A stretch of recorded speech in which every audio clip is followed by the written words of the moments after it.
Hello, welcome to the Loney Show. I'm your host, John Maloney. I don't have any regulars because they're busy doing whatever, like always. For our guest, he is from New York. He's a stand-up comedian, an executive director, and chief chocolate officer of the Ivy League of Comedy. I mean, I can't argue with that. Ladies and gentlemen, I give you Sean Eli. Wait, where's the applause? Uh, I guess I should explain why I gave myself the title Chief Chocolate Officer. Okay, so wait, how did you get the title of chief chocolate officer? Oh, what a great question. So glad you asked. My brother's a doctor, so more prestigious than a stand up comedian, and his title was Chief Medical Officer. And I wanted something that sounded, more important than that. And what could be more important than Chief Chocolate Officer? Okay, and what would that be? I have no idea. I guess it means I'm supposed to make things with chocolate. Okay, interesting. So, what inspired you to go down the route that you're going down right now? Um, why does a man do anything? A woman talked me into trying it. Okay. I was Any is I that was it? I was on a date and she said I'd been writing comedy, but I'd never performed it. And she said, "You should try stand up." And I said, "I love stand up comedy, but I'm not really a performer." And she talked me into taking a class, and here I am. Oh, that's a very good story. So, what was life for you growing up? Um, Basic American suburban childhood, I guess. Middle class parents, they emphasize education. I think they're disappointed that only one of their three kids turned out to be a doctor, but my other brother has a PhD, so that's almost as good. And Okay. then and then I went into banking, which was acceptable, but it wasn't what I wanted to do. And at some point I had the opportunity to leave that and be a comedian full time, and I'm much happier. Okay. So, who was the funniest person you've met? Funniest person I've met. That's a hard question. I mean, I meet really funny people all the time. So I guess that's a two-part question. Who are the funniest people on stage and who are the funniest people off stage? And on stage, I would say Laurie Kilmartin, Al Lubell, Joe DeVito, Mike Kaplan, and you probably never heard of any of them. I have And no clue who they are. well, Al Lubell at least was in the UK for a while, but he's back in the States now. That's the Okay. thing. The people who become famous from stand up comedy aren't necessarily the people who are the best at stand up comedy. Interesting. What was the most overhyped place you've traveled to? Overhyped? Yeah. Ooh, I don't know. I think most places have lived up to my expectations. So Hmm. I can't Yeah. think of any place. Okay. I mean, I remember going to Paris, seeing it as the beautiful city of love and fabulous food. But when I got there, the people were absolute dicks. Now, not all Parisians are dicks. It's just the ones I've met and the one who I've encountered. It kind of gave me the bad impression of what Paris is. I want to give Paris another chance. I know it has potential to be a great tourist attraction, but something about it is just it's missing its je ne sais quoi, you know? Well, It needs a little something. I've been to Paris a bunch of times, and I will say, first of all, it's only a city of love if you bring someone with you. So, Okay, so good there's point. that.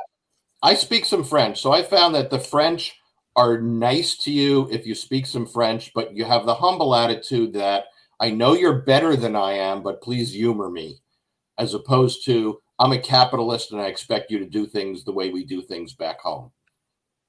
Okay. So if you go into a store and the clerk is talking to his friend and he's talking for an hour without even looking up at you, we would never, I don't know how it is in the UK. We would never accept that in America. It's like, hey, he's not paying you. I'm here to spend my money.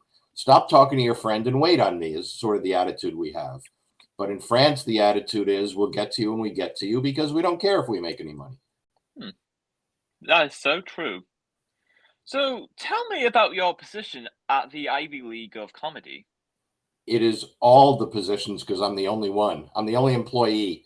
I work with a lot of comics, but they're all independent contractors. So when I started in stand up comedy, I was still working in banking and my comedy was clean.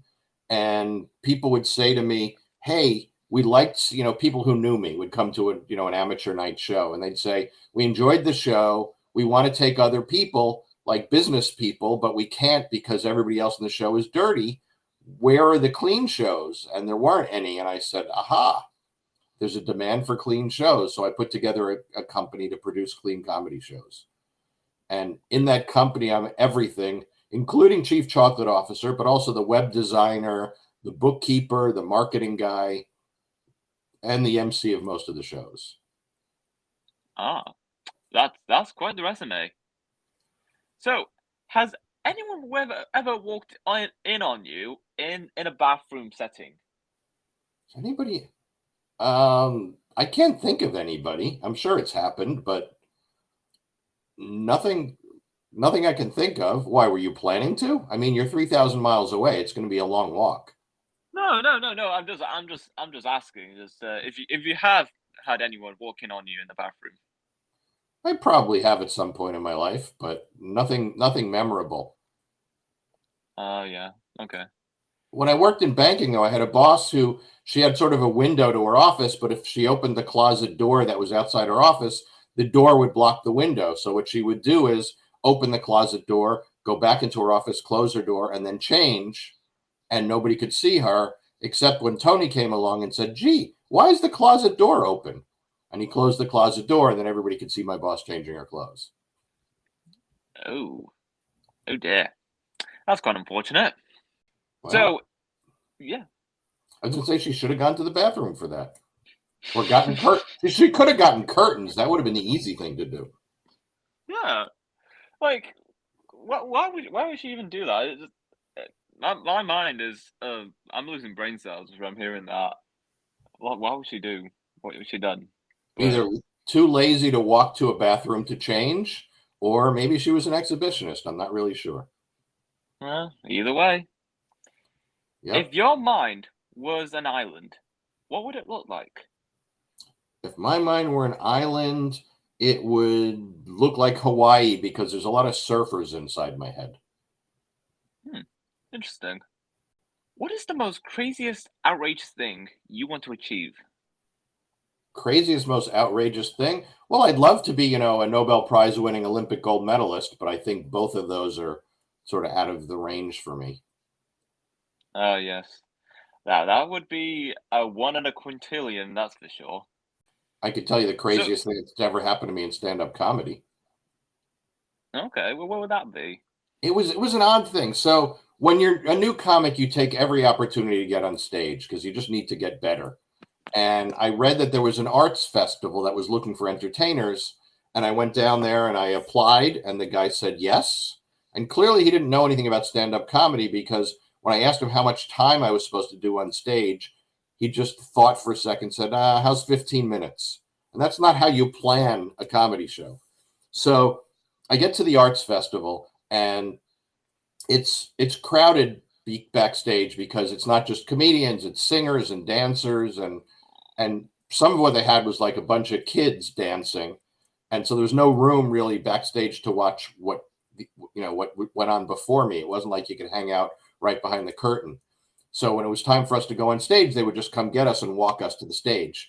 And I got out there and I had a 15-minute set, and I was a pretty new comic. I had 15 minutes of material, but not easily. And I got no laughs. I just got blank stares for like 7 or 8 minutes before anybody even smiled. And after a couple of more minutes, they eventually started laughing. And I closed strong, but it was just awful. And I went home totally dejected.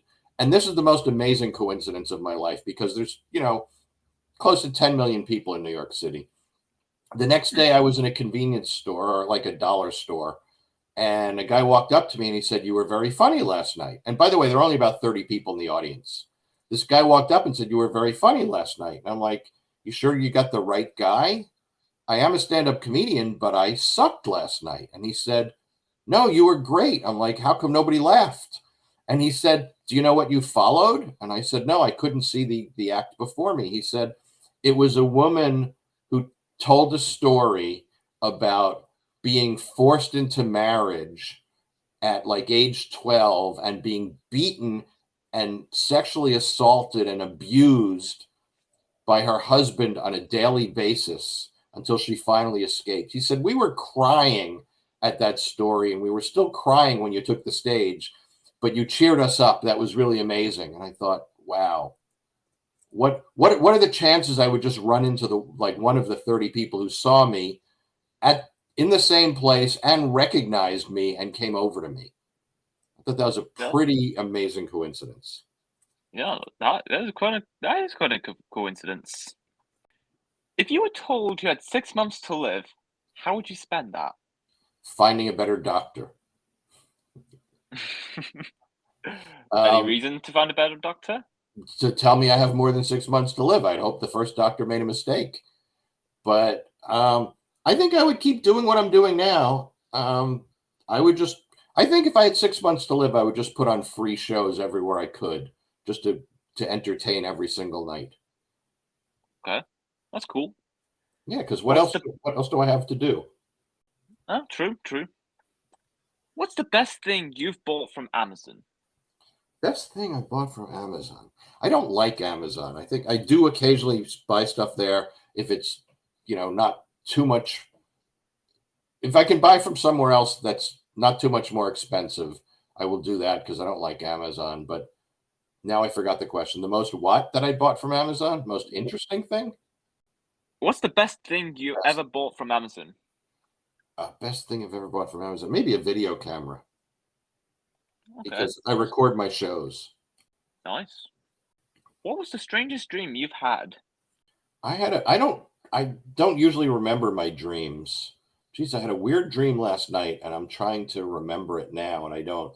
Okay, so the strangest dream I ever had was maybe I was 5 years into stand-up comedy and I had a dream that I was at a comedy show watching this gorgeous female comedian on stage, and she was beautiful and she was really funny and she was telling this joke that I thought was hilarious. And I woke up and I thought, I have to find that comedian. I want to meet her. And then my next thought was, there is no such comedian. It was a dream. She's basically a fictional character created in my brain. And then the next thought I had was, well, that means the joke that she was telling, I wrote. It's not anybody else's joke because she doesn't exist. I wrote this joke in my sleep and I got a joke out of it. So that worked out well. Great. What's the funniest moment you've had? This is going to be very odd, but the funniest moment I had, I was on the road with two two New York comedians, Carmen Lynch and Joe DeVito. We were in Texas, and I got a call at 7 o'clock in the morning from my brother the day we were coming home. I got a call from my brother to tell me that our father had passed away. And I mean, he was 94. We knew he was dying. We didn't think he'd die that quickly, but it was obviously a sad occasion. But 94 is not the same as losing, a 40-year-old. And so Joe and Carmen and I are sitting in an airport in Texas, and all we're doing is just cracking jokes. They're making announcements in the airport, and we're making jokes about the announcements, and that totally cheered me up. That's great. Love that. Which pizza topping do you most relate to? Well, like God, I prefer my pizza plain, so just cheese. But Oh, occasionally onions. okay. Why onions? That's a very unusual option. I don't know. I like sautéed onions, and sometimes a little smattering of raw onion is good on a pizza, especially if you have a cold. I don't think I don't think it helps your health, but it just sort of feels good. But I don't really like meat. I don't like on pizza. I don't like meat toppings on pizza. Okay. What was the most stressful situation you've been in? A stressful situation. I mean, there's been like car accidents and skidding is pretty stressful. Um, Hmm. I have a pilot's license, so flight tests are a little stressful. On purpose, they try to stress you out to see how you react, to see if your training kicks in. Um, I don't know, college tests maybe. I try not to have a stressful life. That's the beauty of my job. Okay, that's good. Yeah. What's the last concert you went to? Well, it's been more than 2 years, so I don't even remember. Really? Well, during the pandemic. I guess before the pandemic, I went to see a cover band because two people I went to high school were in it, and they were playing in a Oh, local okay. bar. So I guess that counts as a concert. Oh, okay. That's a good concert. What's your strangest hidden talent? Strangest hidden talent. Riding a unicycle, but I haven't done it in so long, I'm not so sure I'm any good at it. I can also walk on stilts. Hmm. I don't know what prompted my father to do this, but when we were kids, he took, well, he wasn't a kid. My brothers and I were kids. He took a 2x4 and cut it in half lengthwise, and then took a couple of 2x4 or 2x6 blocks and bolted it in towards the bottom, and we had stilts. I don't know why he did this, but he just wanted to do it. Okay. Is it better to use shampoo as soap or soap as shampoo? Wow. I think it's better to use what they're designed for. Well, with my hair, which you can't see, I don't know that it makes much difference if I use soap on my hair. I think soap as shampoo is good because it's temporary. I wouldn't do it every day. But using shampoo as soap, I think might leave some sort of residue. Okay. But, I didn't go to medical school to be a dermatologist, so I can't guarantee that that's the right answer. Okay. What's the weirdest nickname you were given? I haven't really had nicknames. Sean is too simple a name to have a nickname. I think I was called Bird for a very short period of time. Actually, in college on the rowing team, we referred to our boat for no particular reason as the Third World, and everybody had a Third World name, and I was the Lion of Lebanon. Oh, okay. That's kind of cool. Yeah, it didn't last very long though. Oh, okay. What trends did you follow when you were younger? Trends. I don't know. I'm not a big believer in trends or slang. I just sort of live my own life, but I liked Okay. rock and roll. I don't know if that's a trend that's still around. I'm not sure. I'm not. I don't think that's a trend, but I think it should be. Well, I don't know. In the 60s, I was born in the 60s. It might have seemed like a trend in the 60s, but it just kept going. Okay. What's the best prank you've ever pulled on someone? I'm not really big on pranks, but my first office job when I was out of college, there was a guy who was mean to me about something, and I don't even remember what it was, but he was kind of shy and aloof with women. And one Monday morning, he came in and he was both happy and sad because he'd gone out for drinks after work and he met a woman, and she gave him her phone number, and he lost her phone number. He lost the piece of paper, and all he could remember was that her name started with an S, and that, or maybe her name was like Susan, and she worked at a bank that started with the letter C. And at the time, the three biggest banks in New York were Chase, City, and Chemical. They all started with the C. And he was really upset he'd lost her phone number. So when he went out to lunch, I had somebody, a female friend of mine, call and leave a message for him saying, "Hi, it's Susan. Call me back. I want to go out with you. I don't know why you haven't called." And she left the phone number. The phone number she left was the switchboard number of one of the banks. And he got the message, and he was so excited, and he called, and he's like, "Can I speak to Susan?" And they're like, "We have 100,000 employees. Susan who?" And he didn't know, and he was so upset, and I felt like I got even. And then Oh man. and then he found her phone number and had a lousy date with her. What? Yeah. What?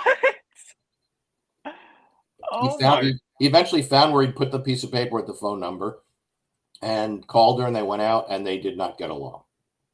Oh my gosh. Oh, that's a bit of a plot twist. Oh man. Don't mess with me is what I'm saying. Okay, okay, fair enough. Do you travel often? I used to before the pandemic. I traveled a lot.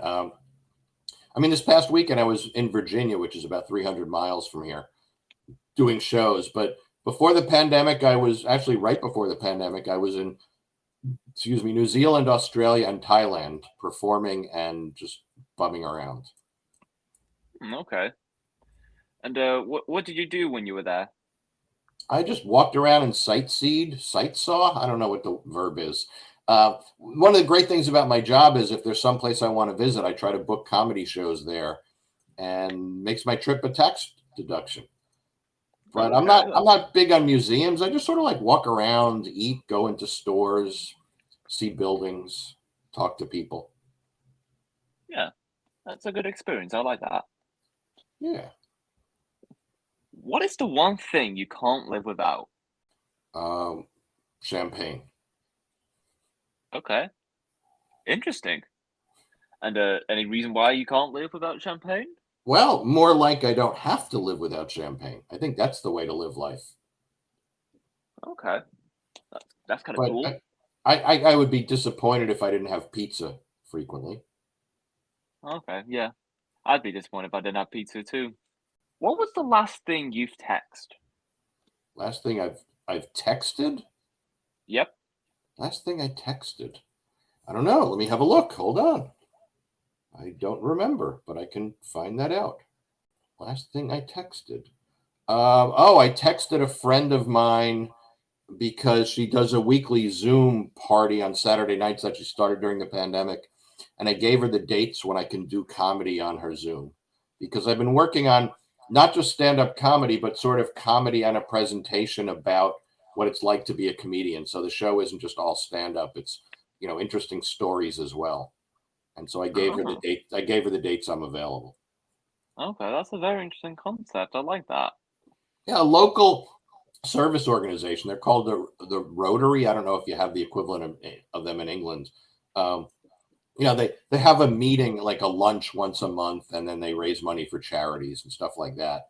And they usually have a guest speaker at lunch, and they invited me to be a guest speaker. And I said, well, if you're not paying me, I don't want to do like an hour of stand-up comedy, but maybe I'll do a talk about stand-up comedy and I'll throw some jokes in there. So that's where this came from. Okay, great. If you could host a talk show, who would you have on first? Who would I have? Well, if I could host, let's say, the Tonight Show, where I could get my pick of guests, um, I don't know, President of the United States, maybe. Although I think these days you're supposed to like get Tom Hanks to be your first guest. Okay, that's cool. Would you rather be really hot or really cold? I'd rather be really hot. I don't like being cold. Okay, that's cool. I prefer the cold to like stimulate my muscles and get some beef in there. But yeah, that's cool. Would I, you consider you? Sorry, what? I should say, since you can't see me, I have to tell you that I'm really hot. Like And you, you like sweating right now? no, I meant really hot looking, but that'll only work. Okay. That'll only work until somebody says, "Wait a minute, we're on the internet here. We can see his pictures." Okay. So, would you consider yourself to be an extrovert or an introvert? I thought I was an introvert. Other people don't agree with me because I've gotten over being shy. Okay. I think I can see them. What I can see why. I think Uh, most comedians are actually pretty quiet. yeah, I'm like that too. I don't mind socializing, but there are times I just feel like I want my own space to myself and just relax and whatever do what I want to do. Yeah. But yeah, if you were chosen to be a colonist for a new habitable planet, will you take it knowing it's only a one-way trip? Um, Only if I got to choose the people who came with me and I was guaranteed that, you know, we'd survive. Okay. Yes, that's a very good precaution. Thinking ahead, love it. Have you ever had a wardrobe malfunction? Uh, I've never had anything that qualifies as a wardrobe malfunction, although I think one of the buttons on the lowest visible button on my shirt was open when I was on stage a couple of weeks ago. But that's about it. Okay, cool. If you could live anywhere in the world, where would it be? I'm here now. I like my house. I'm in the suburbs of New York City. I think if I had more money, I'd have a bigger house and I'd probably have houses in various places. Maybe I'd have something in London and something in, Dublin and LA and Paris. I would get a few places just to visit. And mainly just for the convenience of not having to carry stuff when I travel. Okay, yeah, that's a very good answer. What were the high and low points of your career? I'm still waiting for the high point, but I would say every day I get on stage and get to make people laugh is a high point. And low points, I guess every time I auditioned for a show and didn't get it. Ah, okay. What restaurants do you eat at most? Well, I haven't really gone out to eat very much in the last 2 years, but I like French food, I like seafood, I like Italian food. So there's no one go-to restaurant that I'm at a lot. Okay, great. Have you ever got into trouble? Very little. I was thinking about this recently. My parents got off easy because they had 3 boys, and all of us were really good. We didn't really cause any trouble growing up. I Hmm, mean, I've never even shoplifted. I haven't been in a fight since 7th grade. okay, impressive. Or maybe if you want to look at it this way, I haven't been caught, so I'm not going to admit it. Ah, okay. So, have you met like anyone famous? Here and there. I've worked with Jim Gaffigan, Jerry Seinfeld, Robert Klein, who are famous comedians. Oh, Um, great. Other than that, probably not. Oh, Dr. Ruth. I know Dr. Ruth. I guess she's famous. Oh, great. Did you have any role models when you were growing up? Not really. I think I wanted to be a scientist when I was growing up, and there aren't really scientist role models.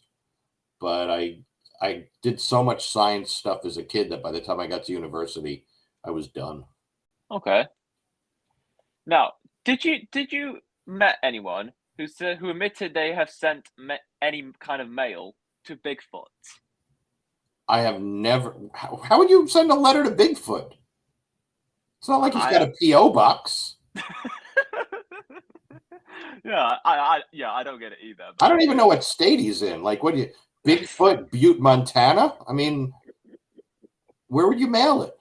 On the other hand, Exactly. People do write to Santa Claus, so who knows? Yeah. What is your guilty pleasure? I don't believe anything I do is something I should feel guilty about. I mean, I like chocolate, I like champagne, I like desserts a lot, but I don't feel guilty about it. Huh? Oh, pushing old ladies down the subway steps, that's my guilty pleasure. Wait, what? Okay, What? I made that up. Oh, okay. Oh, oh, what a relief. I thought it was oh dear, what the fuck? Oh yeah. How often do you stay up past 3 in the morning? Three, almost never. Once a month maybe, but past one, more than half the nights.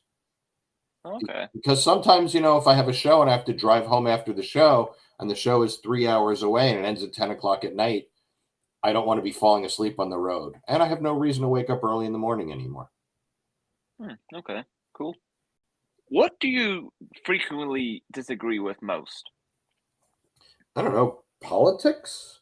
Inefficiency is what bothers me. I don't like it when people just do dumb stuff, like drive in the passing lane slowly or take up 2 parking spaces. Oh yeah, those are the worst. They're just so annoying. Yeah. It gets on my nerves. I wish I were a meaner person because then I would let the air out of people's tires. Yeah. Uh, so what was a beautiful, most bizarre venue have that you've witnessed? Most bizarre venue? You mean to perform? Yeah. Well, that arts festival was kind of bizarre because the thing I told you about. But I mean, I try very hard to have a business attitude towards it. And, a comedy club or a theater, they know what they're doing. It's set up properly. I've done private shows and I've done, shows for country clubs and houses of worship where they don't know how to set up a room. But I send them information in advance on exactly how. Oh, so here's a weird thing. I was doing a show at a country club, and it was actually only a few miles from my house. So a couple of days before I went there and I told them, okay, this is where you put the stage. These are the lights you should leave on. These are the lights you should turn off when we're on stage. And then that morning they called me and they said, we're going to do the show outside. And I said, no, you can't. Outside shows are not good. And they said, oh, it's a beautiful day. Our members are going to want it to be outside. And I'm like, it's not about your members. It's about giving you the best show we can. And it turns out outside was a balcony that had tables on it, but it was like one table wide. So everybody was either to the left or to the right. And they had only one speaker. So what I ended up having to do is point the speaker one way and then actually shout in the other direction so everybody could hear us, but people couldn't really see us. And we did the best we could. We gave them a good show, but it would have been a much better show if they'd done it indoors. Yeah, yeah. I don't know why people do that. It's just They it's just just a bit, don't trust the expertise of an expert. They're like, oh, we want to do yeah. it this way. Like, I do this for a living. It's wrong. They're like, yeah, but we want it. Hmm. What was the last good book you've read? I am reading a book right now by Michael Lewis, who's an American author, called The Fifth Risk. And that's an interesting book. I don't know if you saw, maybe not because it's a baseball movie, but there was a movie called Moneyball. I don't know if that was popular in the UK because it's not your sport, but he wrote that. Uh, He wrote Liar's Poker. okay, interesting. And that's all we have for this episode. It was great having you here, Sean. Crack a bit of jokes, talk about your title, everything. It was, oh man, it was great. So thanks. Do I get to promote myself and say go to my website, brainchampagne.com, where there's jokes and videos and funny stories? Yes, exactly. You can do just that. Oh, And let me do just that. Go to my website, brainchampagne.com. There's over 50,000 words worth of jokes on there, which is a lot of jokes, thousands of jokes on my website and videos. absolutely, you should really check it out to all my listeners. It would be quite a treat. And until next time, stay tuned for more.